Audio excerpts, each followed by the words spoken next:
আপনারা দেখছেন Kolkata today news. আমি তো এসে ওকে বলছিলাম যে এত সুন্দরভাবে প্যান্ডেলটা করেছে বা রাস্তাটা করেছে, প্রত্যেকের বাড়ির মধ্যে দিয়ে যাচ্ছে আর সবার বাড়ির দরজা খোলা। যে মা এসেছে, আমার বাড়ির দরজা খোলা, সবাই দরজা থেকে উঁকি মারছে, জানলা থেকে উঁকি মারছে।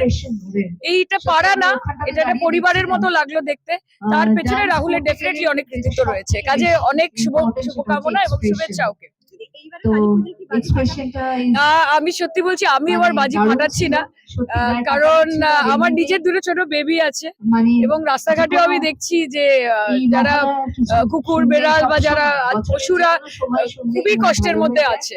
মানে কাজে আমি চেষ্টা করছি যাতে আমি বাজি না পোড়াতে পারি। তবে আনন্দ তো সবাই করবে, আনন্দ করুন, নিজের জন্য আনন্দ করুন, কিন্তু অন্য কাউকে নিরানন্দ করবেন না। বলবো যে ভালো থাকুন। ফেস্টিভ্যাল অফ লাইট প্রত্যেকের বাড়িতে, প্রত্যেকের মনে, প্রত্যেকের জীবনে আলো জ্বলে উঠুক এবং সে আলো সবসময় থাক। আপনাদের আলোয় বাংলা আলোকিত হোক, এইটুকুই চাওয়া। আমরা আনন্দে বাঁচবো, আমরা শক্ত থাকবো, আমরা মানসিক জোরে থাকবো, আর আমরা সবসময় পরিকল্পনা তো করতেই হয়, পরিকল্পনা করতেই পারে। গণতন্ত্র অবাধভাবে চলে পশ্চিমবঙ্গে। আসুন, বসুন, ইলেকশন খেলুন। শেষ কথা বাংলার মানুষ বলবে আমাদের ডাবল ইঞ্জিন সরকার চাই না, আমাদের অলরেডি ট্রিপল ইঞ্জিন রয়েছে, মা মাটি আর মানুষ।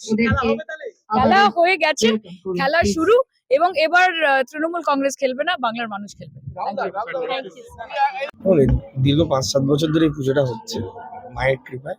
এই বছর দেখছেন কিন্তু আড়ম্বর ভাবেই হচ্ছে, সবাই আসছে, মায়ের আশীর্বাদই সবাই আসছে। মা না চাইলে তো পুজো করা সম্ভব হতো না।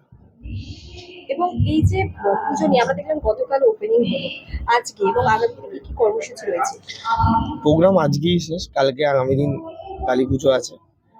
নিরঞ্জন যাত্রা আমরা কালকে ঘোষণা করবো কবে নিরঞ্জন যাত্রা আছে। এটা শোভাযাত্রার মাধ্যমে নিরঞ্জন যাত্রা করার চেষ্টা করছি। এবং 7 বছর ধরে কি দক্ষিণাকালী মাকে পুজো করতে? আগে তারামা হতেন, আজকে উনি শ্যামাকালী হচ্ছে এবছর। এবং এই যে পুজো করা একটা এত বড় একটা রেসপন্সিবিলিটি নেওয়ার চিন্তা ভাবনা এলো কি?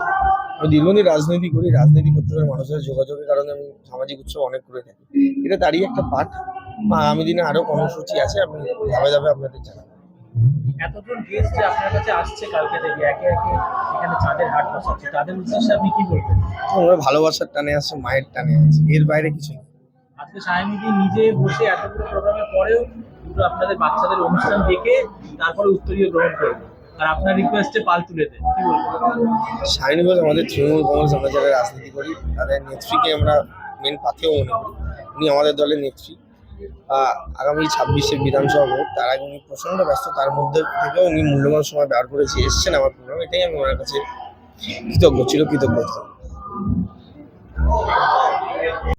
রাহুলের এই পুজো তো অনেক পুরনো পুজো, আজকে না, রাহুলের সাথে আমার অনেকদিনই পুরনো বন্ধুত্ব। তো রাহুল প্রতি বছরই বলে, দীর্ঘ 5 বছর ধরেই আমাকে বলে এসে আসো আসো। আমার কোনো কাজে আমরা ব্যস্ত থাকি বলে আসতে পারি না।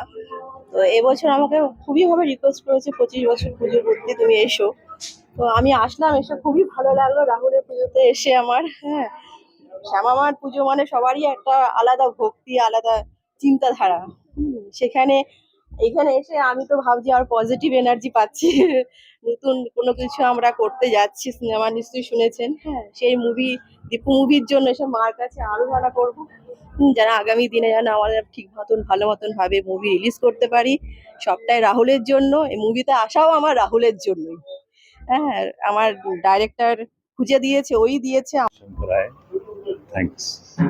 क्या बोलना चाहेंगे माता जी के आशीर्वाद? माँ के तो हम लोग भक्त हैं, बच्चे हैं, माँ का रूप है, माँ काली के रूप में है, दुर्गा के रूप में है, माँ माँ है, बस यही। और आशीर्वाद हमारा बना रहे। क्या प्रे किए बात है जी, क्या प्रार्थना, क्या प्रार्थना? प्रेयर तो हमारे को सक्सेस का चाहिए, वो तो हम सुबह शाम करते हैं। उनके बिना तो सहारा ही नहीं है। हम तो एक शरीर है, आत्मा माँ है, बस चला रही है, चल रहे हैं। क्या बोलना चाहेंगे इस ये तो पहली बार हम इनके पूजा में पहले भी बात हुई थी, तो आए हैं, बस अच्छा हुआ है, बहुत खूबसूरत, बहुत सुकून की जगह है। आपका नाम? ब्रह्म बंसल।